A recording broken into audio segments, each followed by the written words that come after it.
अस्सलाम वालेकुम everyone, hope you all are doing well. Sir, इस टाइम पे आकर बच्चा मुझसे कहता है कि सर आप जो है वो हमें कोई गेस्ट पेपर बना दें, आप हमें गेस्ट टॉपिक्स दे दें। मैं आपको क्लियर कट बता रहा हूँ बेटा, जो ये गेस्ट पेपर और गेस्ट टॉपिक्स के पीछे पड़ रहा है वो अपना टाइम वेस्ट कर रहा है। Selective study is never appreciated in examination.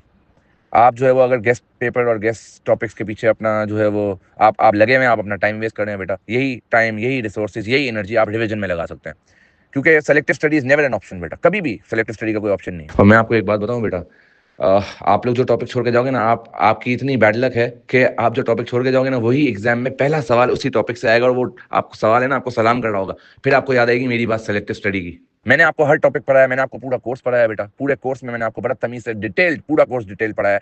You guys are a witness of this thing. And उसके बाद हमने जितनी प्रैक्टिस की है, बी एट ट्रॉपिकल्स, बी एट अभी एयरली बेटा, तो हमने तो बेताशा प्रैक्टिस की है बेटा। तो हम लोग भी अगर गेस्ट टॉपिक्स और गेस्ट पेपर पे चले जाएंगे तो फायदा क्या। और वैसे भी बेटा प्रैक्टिकल सब्जेक्ट का कोई गेस्ट पेपर बना ही नहीं सकता। अकाउंटिंग में क्या आप क्या एडजस्टमेंट सेम आएंगी सर, सवाल ही पैदा नहीं होता। टॉपिक जान के कर क्या लोगे आप, क्या उखाड़ लोगे टॉपिक जान के।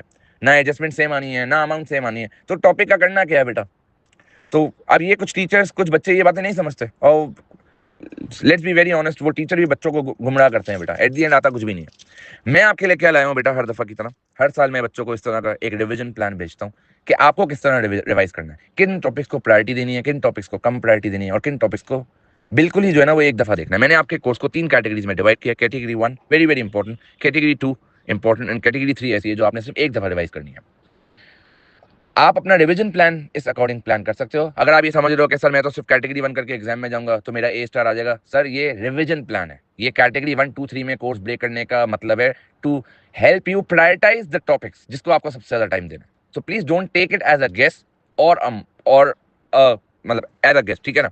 असल मैंने पहले टॉपिक में डाला है, और जिस तरह मैंने ये लिखा है, जिस सीक्वेंस में मैंने लिखा है, आपने उसी सीक्वेंस में भी रिवाइज करना होगा। कैटेगरी 1 में 6 टॉपिक्स मैंने डाले हैं बेटा, तो जो पहली प्रायोरिटी पे रखा है उसको पहले ही करना। तो सर सबसे पहले मैंने सिंगल एंट्री इनकम्प्लीट रिकॉर्ड्स डाले, one of the examiners favourite and hot topics to be tested in exams. जब मैं आपको जो है वो ट्रॉपिकल्स करवा रहा था और एयरलीज भी करवा रहा था, आपको बताया था कि सर एक अटेम्प्ट छोड़ के एक अटेम्प्ट आता है। कुछ अटेम्प्ट्स में ऐसा भी हुआ है बेटा कि कंसेक्यूटिव अटेम्प्ट में आया है, तो मई जून 24 में अगर आया तो अक्टूबर नवंबर 24 में भी आया। एक एग्जाम्पल दे रहा हूँ, ठीक है। तो one of the favourite topics of examiner, बच्चों को भी थोड़ा सा मुश्किल लगता है बेटा। सर मैंने आपको सिंगल एंट्री इनकम्प्लीट रिकॉर्ड में स्पेसिफिकली मैंने आपको 2 चीजें पढ़ाई थी बेटा, with markup and without markup वाले क्वेश्चंस। तो विद मार्कअप में वो हमेशा जो है वो कोई ना कोई मिसिंग फिगर निकलवाता है। 99% ऑफ द टाइम्स बेटा इन्वेंट्री की फिगर होती है। तो आपने वो दोनों चीजें रिवाइज करनी है। उसके बाद अगला टॉपिक कंपनी, सबसे इंपॉर्टेंट टॉपिक। सर अब बेटा जब मैं आपको एलडी पास पेपर्स करवा रहा हूँ ना, आपके अंदर अगर दिमाग होगा ना तो आपने भी एनालाइज किया होगा। जो टॉपिक्स में आपको, जो प्रायोरिटी में आपको बता रहा हूँ ना, आपने भी वो प्रायोरिटी एनालाइज की होगी अगर आप अकलमंद होगे। एंड आप you will agree with this revision plan. तो सर हर अटेम्प्ट में कंपनी आया है, हमने जितने भी एयरली पास पेपर्स किए हैं हर अटेम्प्ट में कंपनी आया है। और मैंने आपको स्पेसिफिकली वो पास पेपर भी करवाए थे बेटा जिनमें कंपनी 2 क्वेश्चन आए एक ही अटेम्प्ट में। सर अभी रिसेंट पास पेपर्स में आया था 2024 में, दो क्वेश्चंस कंपनी के, एक ही पेपर में 2 क्वेश्चंस कंपनी के आए थे, 45 मार्क्स के टेस्ट किए बेटा। And this is not the first time. Now it's like tested multiple of the times by the examiner कि उसने जो है वो 4 क्वेश्चंस में से 2 कंपनी के दिए। अक्टूबर नवंबर 21 में भी यही हुआ था बेटा, लोग कंपनी छोड़ के गए, फिर अगली अटेम्प्ट में एक्सेलरेटेड के लिए बैठे हुए थे बेटा। तो सर कंपनी इतना जो है वो फेवरेट टॉपिक है एग्जामिनर का। एक क्या 2 सवाल आते हैं बेटा, 2 सवाल भी आए मोस्ट ऑफ द, मतलब रिपीटेडली आए, 3 से 4 दफा रिपीटेशन हो चुकी है ये। सर कंपनी में आपको बहुत सिंपल है बेटा, डायरेक्ट अप्रोच भी सिखाई है, इनडायरेक्ट अप्रोच भी सिखाई है। सर अगला topic is break even and decision making. Sir अब इसको डालने का मकसद ये है बेटा कि ये बच्चों को मुश्किल लगता है। ब्रेक इवन तो बहुत आसान है बेटा, लेकिन डिसीजन मेकिंग में बच्चा जो है वो थोड़ा सा घूम जाता है, घबरा जाता है। तो सिर्फ कैटेगरी 1 में डिसीजन मेकिंग को डालने का रीजन ये है कि बच्चे को मुश्किल लगता है, ठीक है सर। डिसीजन मेकिंग में हमने 2 तरह के डिसीजंस पढ़े हैं बेटा, स्पेसिफिक डिसीजन, जो 5 डिसीजन मैंने आपको पढ़ा है, डिसीजन 1 2 3 4 5, और एक हमने पढ़ा ऑप्शनल डिसीजन मेकिंग जिसमें हम ओल्ड डेटा न्यू डेटा की वर्किंग करते हैं। तो अगेन मेरा रीजन कैटेगरी 1 में डालने का ये कि बच्चे को मुश्किल लगता है बेटा। उसके बाद रेशियोज। सर आपको पता है हर अटेम्प्ट में रेशियोज आता है। एग्जामिनर अगर अलग सवाल नहीं भी बनाएगा ना बेटा, तो किसी भी टॉपिक के साथ मिलाकर आपको 5-6 मार्क्स का रेशियोज टेस्ट कर लेगा। रेशियोज की ये रेलेवेंस है बेटा। अलग से क्वेश्चन ना भी आए तब भी रेशियोज टेस्ट करता ही करता है बेटा वो, किसी ना किसी पार्ट के साथ। सर सस्पेंस, सर एक अटेम्प्ट छोड़ के एक अटेम्प्ट आता है सस्पेंस, आपने खुद एनालिसिस किया होगा, बहुत ही आसान है बेटा, ठीक है, कोई इतना मुश्किल नहीं है। डेप्रीसिएशन। सर डेप्रीसिएशन मैंने कैटेगरी 1 में सिर्फ आप लोगों के लिए डाले क्योंकि हर एएस के बच्चे को डेप्रीसिएशन बहुत मुश्किल लगता है। ऑल तो मैंने आपको बहुत एक्सटेंसिव पास पेपर प्रैक्टिस करवाई है बेटा, और मैंने आपको जो है वो बड़ा डिटेल्ड हर चीज, सारे शॉर्टकट्स, हर चीज मैंने आपको पढ़ाई है। सर पुरानी अटेम्प्ट्स में डेप्रीसिएशन बहुत ज्यादा टेस्ट होता था, रिसेंट अटेम्प्ट्स में कम आता है depreciation, but reason of putting it इसके बच्चे को मुश्किल लगता है, तो इसलिए मैंने कैटेगरी 1 में डेप्रीसिएशन को डाला है। सर अगला overheads costing, one of the favourite topics of examiner, although very easy. आपको जो है वो बहुत हम सबको इवेंचुअली बहुत आसान लगता है बेटा overheads, but one of the repeated and favourite topics of examiner. Sir तो फिर कैटेगरी 1 में क्यों डाला? कैटेगरी 1 में डाला इसलिए है आसान, बट कैटेगरी 1 में डालने का रीजन ये कि एग्जामिनर का फेवरेट टॉपिक है। तो आप भी जब रिवाइज करेंगे आपने सबसे आखिर में ओवरहेड्स को रिवाइज करना है बेटा। क्या पढ़ाया था सर मैंने आपको? Sir overhead analysis sheet, sir OAR, फिर अंडर ओवर, फिर जॉब कॉस्ट और सिंगल ओएआर। सिंपल सी चीजें हैं बेटा, कोई इतना मुश्किल नहीं है। अगर ओवरहेड आ रहा है आपके पेपर में, यू आर डैम लकी बेटा, मैं आपको बता रहा हूँ। और अगर उसके बाद भी अगर गलती करके आओगे तो फिर तो आपसे अनलकी कोई है ही नहीं, ठीक है। तो ओवरहेड्स हम सबसे कम टाइम ओवरहेड्स को देंगे कैटेगरी 1 में। उसके बाद सर कैटेगरी 2 है sir important again, control accounts बेटा। सर पढ़ा है हमने, नॉर्मल कंट्रोल अकाउंट बनवाएगा, अमेंडेड कंट्रोल अकाउंट बनाएगा और इंडिविजुअल रिकंसिलेशन बनवाएगा।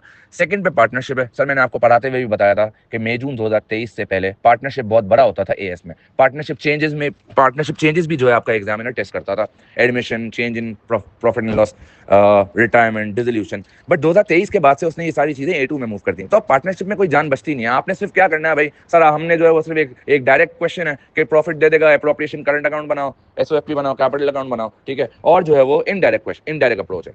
तो सर पार्टनरशिप को कैटेगरी 2 में रखने का मकसद सिर्फ और सिर्फ ये कि इट्स वेरी इजी बेटा, आपने पार्टनरशिप को भी इतना टाइम देना नहीं है, ठीक है सर।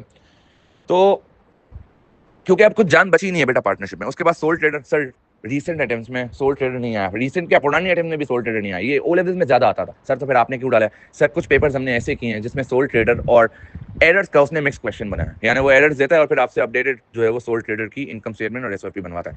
बाकी एडजस्टमेंट्स तो हमने पढ़ी है सर, वो प्रीपेड अक्रूड की एडजस्टमेंट, वो डेप्रिसिएशन की एडजस्टमेंट, वो बेड डेट्स की एडजस्टमेंट, वो हर टॉपिक में ही आती है, चाहे वो कंपनी हो चाहे इनकम्प्लीट रिकॉर्ड हो। सोल ट्रेडर का अगर कोई अलग से सवाल एक्सपेक्ट कर रहा है तो दैट इज वेरी डिफिकल्ट बेटा, क्योंकि वो ज्यादा ओ लेवल्स के उस पर टेस्ट करता है। एएस में उसके पास वैसे ही इतने खतरनाक टॉपिक्स हैं, तो अगर आएगा तो वो एरर का ही सवाल आएगा जिसमें वो अपडेटेड आपसे बनवाएगा। Sir bad debts again very important. मैंने आपको दो चीजें very very easy, I am not important, very easy, मैंने आपको इसमें दो तरीके का सवाल पढ़ाया था बेटा, एक एजिंग स्केड्यूल वाला, एक टोटल डेटर्स अप्रोच वाला। अगेन वेरी इजी बेटा। उसके बाद marginal and absorption income statement, ये भी मैंने जो है वो कैटेगरी 2 में रखा है सर, क्योंकि अगेन वेरी इजी एंड बच्चे को बड़ा आसान लगता है, आप आराम से इसको मैनेज कर सकते हो अगर आपको मार्जिनल एंड एब्जॉर्प्शन का फॉर्मेट याद है। अब वेरी इंपॉर्टेंट चीज बेटा, एक जो बच्चा कैटेगरी 1 और कैटेगरी 2 के टॉपिक छोड़ के जा रहा है बेटा, ऑनेस्ट एडवाइस, पेपर देने ही मत जाओ। अगर आप इसमें से कोई भी एक टॉपिक छोड़ के जा रहे हो ना, आप पेपर देने मत जाओ बिला वजह अपनी नींद सैक्रिफाइस करके। आप इतना जो है ना वो मुशक्कत उठाने की जरूरत ही नहीं है। अगर आप कैटेगरी 1 2 छोड़ के जा रहे हो बेटा, बेहतर है पेपर देने मत जाओ। A very sincere and an honest advice from my side, क्योंकि बेटा आपका 90% पेपर कैटेगरी 1 और 2 से बनेगा, मैं आपको बता रहा हूँ बेटा। और हमें किस तरह जो है अपना टाइम स्प्लिट करना है सर, हमें अपना 70% टाइम कैटेगरी 1 के, अगर हमारे पास 100% टाइम है, हमें 70% टाइम अपना सीधा एलोकेट करना है कैटेगरी 1 के टॉपिक्स को बेटा।